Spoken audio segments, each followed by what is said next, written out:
Eu quero ver tu me chamar de amendoim. Eu quero ver tu me chamar de amendoim. Você não é dando que é assim. Agora eu quero ver tu me chamar de amendoim. Que é isso? Bom dia, dona Carminha. Assim espero. Eu não vi a senhora chegar ontem de noite. Problema seu. Alguém me ligou? Ligou sim hoje cedo. Quem, criatura?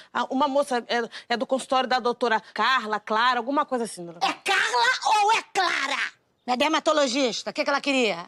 Ela queria confirmar o horário para 9 horas. 9 horas hoje? É. 9h15. Oh, meu Deus do céu, 9h15? Marquei essa consulta há um tempão, tinha me esquecido. Por que você não me acordou? Porque a senhora estava dormindo. Você já viu acordar alguém que não está dormindo? Muita incompetência mesmo, meu Deus. Escolhe uma roupa pra mim que eu vou tomar um banho. A gente aqui ralando a bonita e não bater perna. Algum problema?